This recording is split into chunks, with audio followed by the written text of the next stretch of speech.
ఓం వసుదేవసుతం దేవం కంసచాణూరమర్ధనం దేవకీ పరమానందం కృష్ణం వందే జగద్గురుం. ఓం శ్రీ రాధాకృష్ణాభ్యాం నమ. కృష్ణం వందే జగద్గురుం, అర్జునం వందే జగదేకవిందం. ఇప్పుడు మనకి త్వరలో గురుడు రేవతి నక్షత్రంలో మారబోతున్నాడు. ఎక్కడి నుంచి? మనకి ఉత్తరాభద్ర నక్షత్రంలో మీనరాశిలోనే ఉంటూ ఎప్పటి నుంచి అంటే మే 17, 2026 సంవత్సరం నుంచి రేవతి నక్షత్రంలోకి మారబోతున్నాడు. మరి ఈ మార్పు వల్ల ఏం జరుగుతుందంటే ఎప్పటి వరకు ఉంటాడండి అంటే అక్టోబర్ 9, 2026 సంవత్సరం వరకు ఉంటాడు. ఒక సిగ్నిఫికెంట్ 29-year కార్మిక్ సైకిల్ని ఒక మీకు ఇవ్వబోతున్నాడు అనమాట. ఆ తర్వాత మనకి ఈ మార్పు వల్ల మనకి సాటర్న్, ఈ శని ఈ రేవతి నక్షత్రంలోకి మారడం వల్ల ఫైనాలిటీ వస్తుంది మీకు. అంటే ఏదైనా సరే ముగింపు, ఏది ఏ పని చేసినా సగంలో వదిలిపడేస్తూ ఉంటారు మీరు ఆ గ్రహ ప్రభావం మాట. ఇప్పుడు ఫైనాలిటీ వస్తుంది. అలాగే చక్కగా స్పిరిచువల్ ట్రాన్సిషన్, ఎప్పుడు ఏకాంతంలో ఉండి ఆధ్యాత్మిక ఉన్నతిని మీరు పొందుతారు. అలాగే మీరు చక్కగా కార్మిక్ క్లోజర్ అవుతుంది, మీకు క్లీన్స్ అవుతుంది చక్కగా. ప్రతి ఒక్క ఇండివిజువల్ మీద, ప్రతి ఒక్క వ్యక్తి మీద ఒక గొప్ప ఇంపాక్ట్ వస్తుంది. అది ఎలా అంటే profound inner shifts and endings, startings endings అన్ని కూడా చక్కగా చేయగలుగుతారు. మరి ఇప్పుడు మనకి ఎక్కడున్నారు గ్రహస్థితి ఈ 2026 సంవత్సరం యాజ్ ఆన్ ఈ మే నెలలో మనం కనుక చూసుకుంటే మిగతాదంతా కూడా కుజుడు మే 11 తర్వాత మేషరాశిలోకి మారబోతున్నాడు. అలాగే మనకి రవి మే 15 తర్వాత వృషభ రాశి సంచారం చేస్తాడు, ప్రవేశిస్తున్నాడు. అలాగే చక్కగా మనకి బుధుడు మే 15 తర్వాత వృషభ రాశిలోకి వస్తున్నాడు. అలాగే శుక్రుడు మరి మే 14వ తేదీన మనకి శుక్రుడు చక్కగా మనకి ఈ యొక్క మిథున రాశిలోకి వస్తున్నాడు. అలాగే బుధుడు మే 29వ తర్వాత రెండవసారి, మే నెలలో 2 సార్లు అతను మిథున రాశిలోకి వస్తున్నాడు. దీనివల్ల ఏమిటండి మనకి అంటే ఇప్పుడు రెట్రోగ్రేడ్ లో లేడు మనకి సాటర్న్. ఎలా ఉన్నాడు? ఎక్కడున్నాడు? 15 డిగ్రీల మనకి మీన రాశిలో శని ఉన్నాడు.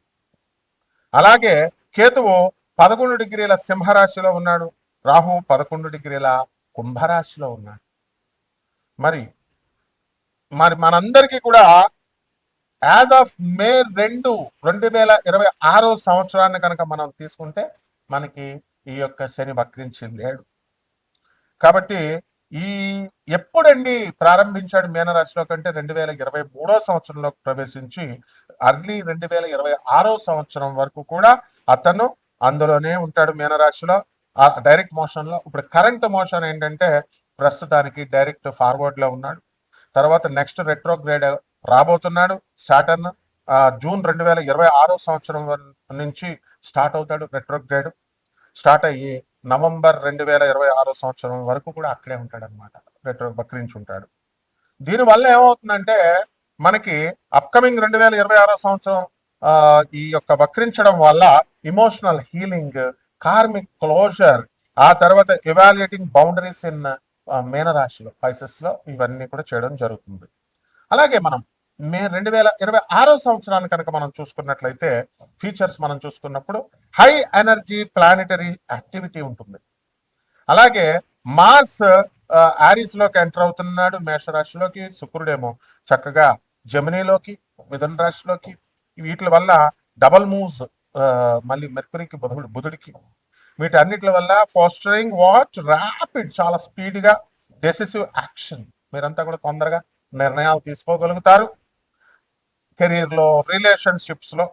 అలాగే చక్కగా కీ షిఫ్ట్స్ ఉండడం వల్ల మే నెలలో మే 11న కుజుడు మీనరాశిలోకి, మేషరాశిలోకి, శుక్రుడు మే 14 నుంచి వృషభ రాశి, మిథున రాశిలోకి, ఆ విధంగా వృషభ రాశిలోకి మే 15 తర్వాత మనకి ఈ యొక్క రవి చేరడం, వీటిలన్నిటి వల్ల కూడా మీకు ఇంపల్సివ్ డెసిషన్స్ తీసుకుంటారు. 2 యాక్సిలరేటింగ్ యాక్టివిటీ, చాలా స్పీడ్గా చేస్తారు మీరు ఇంతవరకు స్లోగా ఉన్నటువంటి వాళ్ళు. అండ్ డ్రైవ్ కూడా బాగుంటుంది. అండ్ రిలేషన్షిప్స్ని, ఆ తర్వాత కమ్యూనికేషన్ని ఎఫెక్ట్ చేస్తాయి. అలాగే ఫోకస్ ఆన్ స్టెబిలిటీ మీద, స్థిరత్వం మీద, రిసోర్సెస్ మీద మీరు ఎక్కువగా మీరు స్థిరత్వం వస్తుందన్నమాట. అయితే ఈ యొక్క గ్రహ సంచారాల వల్ల 12 రాశుల్లో కూడా మనము కొంచెం టెక్నికల్గా మనం చూసినప్పుడు మెడికల్గా కూడా మెడికల్ సైన్స్ని అప్లై చేస్తున్నాము. అలాగే మనం ఆర్బిటాల్ వెలాసిటీని మనం తీసుకుంటున్నాము. ఇప్పుడు ఆర్బిటాల్ వెలాసిటీని మనం తీసుకున్నప్పుడు గురుడు ఎక్కడున్నాడండి? First half of this 2026 year అంతా కూడా కర్కాటక రాశిలో ఉండి చాలా చక్కగా మంచి లక్ని మీకు లక్ని గ్రోత్ని ఇన్ఫ్లుయెన్స్ చేస్తాడు ఆ తర్వాత కంటే కూడా. అలాగే శని నెప్ట్యూన్స్ మనం తీసుకున్నప్పుడు ఈ పొజిషన్స్ అన్ని కూడా చక్కగా స్ట్రక్చర్డ్ యాక్షన్ ఉంటుంది అండ్ మెయింటైనింగ్ డిసిప్లిన్ ఉంటుంది. ఇవన్నీ కూడా వస్తాయన్నమాట. దీనివల్ల మనకి అంతేకాకుండా మనకి అనారోగ్యాలు ఉంటాయి. మానవుడు అన్న తర్వాత రోగాలు అనేటటువంటి కామన్ అండి. సో కొన్ని రాశుల వారికి ప్రత్యేకించి ఇది కోటాను మందికి కామన్ ప్లాట్ఫామ్ మీద మనం చెబుతున్నాం కాబట్టి అందరికీ అలాగే జరగాలని లేదు, బట్ ఇన్ జనరల్ జరుగుతుంది. మీరు వ్యక్తిగతంగా తెలుసుకోవాలంటే వ్యక్తిగత జాతకంగా చూస్తే మనకి ఏ రోగాలు వస్తాయి ఎలా వస్తాయి అనేది తెలుస్తుంది. ఇన్ జనరల్ ఈ కాంబినేషన్స్ వల్ల హ్యూమన్ పాపిలోమా వైరస్ వస్తుంది, హెచ్పివి అనడానికి కొంతమందికి. అలాగే ఇది చాలా హైలీ కాంటాజియస్ అనమాట. తర్వాత ఇది కామన్ గా ఇది సెక్షువల్లీ ట్రాన్స్మిటెడ్ డిజీజ్ అనమాట. హెచ్ఐవి, గనేరియా, సిఫిలిస్ ఇలాంటి వ్యాధుల్లాగా, మరి ఎయిడ్స్ అట్లాగా. సో ఇటువంటి వెనీరియల్ డిసీజెస్ అంటాం వీటిని. సో ఇటువంటి ఇన్ఫెక్షన్ అనేటటువంటిది ఇట్ ఎఫెక్ట్స్ అనమాట స్కిన్ ని, ఆ తర్వాత మ్యూకోసల్ సెల్స్ ని. నెక్స్ట్ దగ్గరగా విత్ నియర్లీ అన్ని కూడా సెక్సువల్లీ యాక్టివ్ పీపుల్ ఎవరైతే ఉంటారో అటువంటి వాళ్ళకి contracting it at some point లో తగలడానికి అవకాశాలు ఉంటాయి. కాబట్టి ఈ విషయాల్లో మాత్రం చాలా స్ట్రిక్ట్ గా జాగ్రత్తగా ఉండండి. అండ్ చాలా ఇన్ఫెక్షన్స్, ఇక మిగతా కొన్ని రకాల ఇన్ఫెక్షన్స్ వస్తాయి. ఈ ఇన్ఫెక్షన్ కాకుండా వీటికి అన్ని కూడా సిమ్టమ్స్ ఉండవు ఇవన్నీ కూడా. సో వాటిలంతటికి అవే రిజాల్వింగ్ ఆన్ దర్ ఓన్, వాటిలంతటికి అవే సాల్వ్ అయిపోతాయి. బట్ హైలీ రిస్క్ టైప్స్ మనకి ఉంటాయన్నమాట. సో ఇవన్నీ కూడా జెనిటల్ గా మనకి వాట్స్ అని, క్యాన్సర్స్ అని ఇలాంటివన్నీ కూడా రావడానికి అవకాశం ఉంటుంది. పర్టికులర్ గా of the cervix and anus and throat వీటిల్లో ఎఫెక్ట్ అవ్వడానికి అవకాశాలు ఎక్కువగా ఉంటాయి. అలాగే దీనికి ప్రివెన్షన్ ఒకటే మార్గం అండి. ప్రివెన్షన్ ఇస్ ఓన్లీ కీ అనమాట. అండ్ ప్రైమర్లీ త్రూ వ్యాక్సినేషన్ తీసుకోవాలి అండ్ రెగ్యులర్ స్క్రీనింగ్స్ చేసుకుంటూ ఉండాలి. కాబట్టి ఈ మోస్ట్ ఇన్ఫెక్షన్స్ అని ఇవన్నీ కూడా నేను మొట్టమొదటిగా చెప్పినటువంటి అన్ని కూడా అసిమ్ప్టోమాటిక్ గా వస్తాయి. ఎందువల్ల కేతు సింహరాశిలో, రాహు కుంభరాశిలో ఉన్నప్పుడు సిమ్టమ్స్ అసలు కనబడినప్పుడు. And it will be cleaned by the immune system within 2 years లో క్లియర్ అయిపోవడానికి అవకాశాలు ఉంటాయి. కరెక్ట్ గా అప్పటికే ఈ మేన రాశికి నుంచి 2.5 సంవత్సరాలు మేష రాశిలోకి వచ్చి అక్కడ ఇంకొక 2 నెలలు మార్చి 2027 వరకు మేన రాశిలో ఉండడం జరుగుతుంది శని. అలాగే PCOS ఆడవాళ్ళకి, మరి ఇటువంటి వాళ్ళకి అందరికి కూడా కొంతమందికి కొన్ని రాష్ట్రాల వారికి ఈ కాంబినేషన్ వల్ల పాలిసిస్టిక్ ఓవరీ సిండ్రోమ్ అంటాం దాన్ని, PCOS ని. మరి ఇది కామన్లీ హార్మోనల్ ఇది అండ్ మెటబాలిక్ డిజార్డర్ ఇది. సో ఇవన్నీ కూడా people who are with ovaries, ఈ ఓవరీస్ ని ఎఫెక్ట్ చేస్తాయి ఇవి డ్యూరింగ్ దర్ రిప్రొడక్టివ్ టైం అనమాట, periods years. And irregular periods రావడము, నెక్స్ట్ ఎక్సెస్ ఆండ్రోజన్ లెవెల్స్ ఇవన్నీ కూడా ఉండడం, మేల్ హార్మోన్స్ ఇవన్నీ. అండ్ అలాగే స్మాల్ ఫ్లూయిడ్ ఫిల్డ్ సిస్ట్స్ ఉంటాయి, అదే ఫాలికల్స్ అంటాం, ఆన్ దిస్ ఓవరీస్ మీద ఏర్పడడానికి అవకాశాలు ఉంటాయి. అండ్ హార్మోనల్ ఇంబ్యాలెన్స్ మనం ఎక్కువ చూస్తాం, హై లెవెల్స్ ఆఫ్ ఆండ్రోజన్స్ చూస్తాము, లైక్ టెస్టోస్టిరోన్. ఇవన్నీ కూడా డిజర్వ్ చేస్తాయి మెన్స్ట్రువల్ సైకిల్ని. So it's leads to irregular గా పీరియడ్స్ మీకు రావడానికి లేదా మిస్డ్ పీరియడ్స్ రావడానికి అవకాశాలు ఉంటాయి. సో ఇక్కడ మనం జూపిటర్ యొక్క కాంబినేషన్ తీసుకున్నప్పుడు, వెలాసిటీని మనం తీసుకున్నప్పుడు, మనము దాని ఆర్బిట్ లో కానీ అలాగే దాని యొక్క అట్మాస్ఫియర్ లో కానీ మనం తీసుకున్నప్పుడు మనం దాన్ని మెజర్ చేస్తాం. ఎలాగంటే Doppler spectroscopy, next radio science tracking and cloud tracking techniques తో చేసి ground based instruments like Fourier transform spectrometers వాడతాము. ఎగ్జాంపుల్ జోవియల్ అనేది.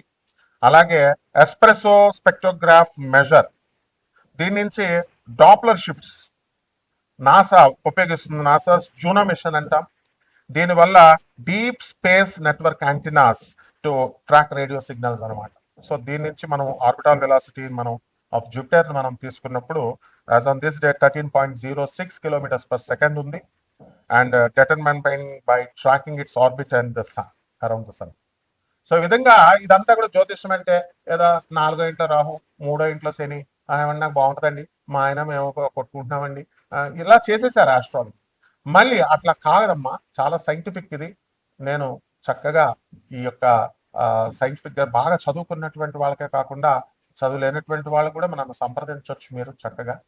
కాకపోతే మీరు అండర్స్టాండ్ జెన్యూనిటీకి దగ్గరగా ఉంటుంది. మనం ప్రిసైజ్ గా నాసాస్ లైవ్ రిపోర్ట్స్ ని బట్టి నేను చూసి చెప్పడం జరుగుతుంది. కాబట్టి మనము మీరంతా కూడా నాటి ప్రెడిక్షన్స్ అన్ని కూడా అక్యురేట్ గా ఉంటాయి, ఆ తర్వాత ప్రిసైజ్ గా ఉంటాయి. సో దానివల్ల మీరు చూసుకోండి. ఇప్పుడు ఉన్నటువంటి ఈ గ్రహస్థితి 12 రాశుల మీద ఒక్కొక్కరి వారీగా ఏ విధంగా ఎఫెక్ట్ చేస్తుందో చూద్దాం. సింహరాశి, నేను చెప్పాను అదే జరిగింది. సింహరాశి వాళ్ళందరినీ చూడండి, యాక్సిడెంట్ జరుగుతుందని చెప్పాను. మోస్ట్ ఆఫ్ ద కేసెస్ సింహరాశి వాళ్ళు అమెరికాలో సిగ్నల్ దగ్గర ఇలా కార్ ఆపుకొని ఉంటే వెనక ట్రక్ వచ్చి గుద్దేసి కార్ నుజ్జు అయిపోయింది. ఇన్సూరెన్స్ వల్ల వస్తుంది కానీ మనిషికి ఏం కాదు. ఎన్నో కాల్స్ నాకు ఆంధ్ర నుంచి తెలంగాణ నుంచి, గురుగారు యాక్సిడెంట్ అయిందండి, మనిషి పోలేదండి, నేను ఉన్నానండి, యాక్సిడెంట్ అయిందండి. సో దిస్ ఇస్ హౌ ఈ యొక్క సింహరాశి వాళ్ళు చాలా జాగ్రత్తగా ఉండాలి. అది తప్పు మీద అవతల చెప్పండి. మీరు చెవులో పెట్టుకొని ఇదిగో ఇలా పెట్టుకొని సెల్ ఫోన్ మాట్లాడుతూ తర్వాత మాట్లాడలేవా? పోలీస్ సిఐలు చెప్తున్నారు, ఎస్ఐలు చెప్తున్నారు, ట్రాఫిక్ వాళ్ళు ఎండలో ఇంత మండు టెండలో చెప్తున్నారు, వింటున్నారు. హెల్మెట్ పెట్టుకో అంటున్నారు, హెల్మెట్ పెట్టుకుంటున్నారు. మీరు మా దత్తువే పెట్టుకోవట్లేదు. హెల్మెట్ ఇలా పెట్టి ముందు పెట్టుతాడు సార్ మడత సార్. హెల్మెట్ పెట్టుకోకపోతే యాక్సిడెంట్లు అవుతాయమ్మా సింహరాశి వాళ్ళకి ముఖ్యంగా. నెక్స్ట్, ఈ సింహరాశి వాళ్ళకి లాభంలో శుక్రుడు బుధుడు, పెళ్లిళ్ళు అయిపోతాయి. ఎవడ కావాలండి పెళ్లి? ఉద్యోగంలో అయితే నీకు పాల ప్యాకెట్లు అయితే మళ్ళీ మరణ డైవర్స్. ఈ రకంగా ఖర్చు అనేదమ్మా, ఖర్చు కావాలా. సో శుక్రుడు బాగున్నాడు, డబ్బు బాగుంది. స్త్రీల వల్ల డబ్బు అంటే స్త్రీలు పరాయి స్త్రీలు కాదు నాయన. తర్వాత ఈ యొక్క భార్య మూలకంగా, తర్వాత అత్తగారు ఇవ్వాల్సినటువంటి బుధుడు నీ మేనమామలు తెచ్చిస్తారు, నీ విజ్ఞానం తెచ్చిస్తుంది, నీ కమ్యూనికేషన్ స్కిల్స్ ఇస్తుంది. అలాగే నీకు ఈ యొక్క సింహరాశి వారికి రాజ్యస్థానంలో రవి బుధులు ఉన్నారండి మే 15 తర్వాత. దానివల్ల ప్రభుత్వం పిలిచిస్తుంది మీకు లాభాలు, టీఏలు డిఏలు ఆర్ఎస్లు అనుకున్న పనులన్నీ కూడా చకా అయిపోతూ ఉంటాయి. కానీ అట్ ద సేమ్ టైం ప్రభుత్వం నుంచి కూడా చాలా కొన్ని సమస్యలు రావడానికి అవకాశాలు ఉంటాయి. ఉదాహరణకు వాటర్ వదులుతాడు, వాటర్ బాగుంది, వాటర్ కనెక్షన్స్ లేవు అనుకుని బాధపడ్డారు, వాటర్ ఇచ్చారు. ఇప్పుడు ఎన్నింటికి వదులుతాడంటే రాత్రి 1 గంటన్నరకు 2 వదులుతాడు. మరి అప్పుడు ఫోన్ చేసి చెప్పడం, మీకు చెప్పకపోతే వెంకన్న మా ఏరియా 1 గంటన్నరకు 2 వదులుతాడు. మెలుకొని ఉండాలి మనం. ఫోన్ చేసి చెప్పకపోతే ఇదనమాట. సుఖము నీళ్లు ఇస్తున్నాడు, కష్టము ఉంటుంది, పగలవగలడు. ఆ విధంగా ఈ యొక్క రాశి వారందరూ కూడా ప్రభుత్వం నుంచి మిశ్రమ ఫలితాలు పొందడానికి అవకాశం ఉంది. లేకపోతే రైతుల్ని మనం తీసుకున్నప్పుడు బ్రహ్మాండమైనటువంటి కమర్షియల్ క్రాప్స్ పెంచుతారు, విధంగా వాదాలు చేసుకుంటారు. కామన్ చేసుకోండి, కానీ డైవర్సల్కి వెళ్ళదు. అష్టమ శని ఉన్నాడు, పనులన్నీ లేటుగా అవుతాయి, యాక్సిడెంట్లు అవడానికి అవకాశాలు ఉన్నాయి. కాబట్టి జాగ్రత్తగా ఉండండి. కారులో వెళ్తూ మీరు మీకేనా ఉంది సంగీతం సెన్స్ ఉంటే రావయ్యా, స్టేజ్ మీదకి రా, వచ్చి పాడు. కార్ డ్రైవ్ చేస్తున్నప్పుడు ఒకటే మైండ్ కాన్సన్ట్రేట్, నిద్ర వస్తుందండి, పాటలు వినకపోతాయంటే పైకే పోతాం, జాగ్రత్త చెప్తున్నాను. కాబట్టి ప్రభుత్వ ఉద్యోగస్తులకి అందరికీ కూడా ప్రమోషన్ రావడానికి అవకాశాలు ఉన్నాయి. స్వతంత్ర వృత్తులు చేస్తున్నటువంటి వాళ్ళు ఎదగడానికి అవకాశాలు ఉన్నాయి. మహిళలకి భర్తలు వశమయ్యేటటువంటి అవకాశాలు ఉన్నాయి. మీ జీవితంలో మేము చేతబడులు చేస్తాం, మేము మరుగుమందులు తీస్తాం, మేము తర్వాత ఈ యొక్క మరుగుమందులు చేతబడులు తంత్రం, ఒక మంత్రం రాదు, ఒక శ్లోకం రాదు, చేస్తామనేటటువంటి వాళ్ళు పరిచయాలు అవుతారు. దీనివల్ల జాగ్రత్త. మూఢనమ్మకాలు పెంచుకోవడం వల్ల సర్వనాశనం అయిపోతారు. వాళ్ళు ఏదో మందులో ఏదో ఆకులో పసర ఎవడో ఇస్తున్నాడు వశీకరణం అంటే పెట్టేస్తాం, తినేస్తాం. అందులో ఏం కలుపుతున్నాడు? మరుగుమందు తీసేస్తున్నాడు, వామిటింగ్ మెడిసిన్ కలుపుతారు, వామిటింగ్ టాబ్లెట్ కలుపుతారు. అది వామిటింగ్ కక్కేసాడు. ఆకు ఏం పెట్టాడు? అండ్ అసలు ఒక చిన్న ఆకు ఇవ్వాలంటే ఆయుష్ డిపార్ట్మెంట్ ఇవ్వాలి. ఆయుష్ డిపార్ట్మెంట్ సర్టిఫికేషన్ లేకుండా మరుగుమందులు ఇచ్చేటటువంటి వాళ్ళ మీద పోలీస్ నియంత్రణ ఉండాలి. అటువంటి వ్యవస్థలో పోలీసులందరూ కూడా I request all the commissioners and the DGPs to arrest all the fellows who are giving this ఏమిటిది ఆయుష్ సర్టిఫికేషన్ లేకుండా ఈ యొక్క చేతబడి మరుగుమందులు ఇచ్చేటటువంటి వాళ్ళని ఏరి పారేయాలి మనం. మీరేపారేయకపోతే నేనేరేస్తాను. I put all the pills and in the courts of law.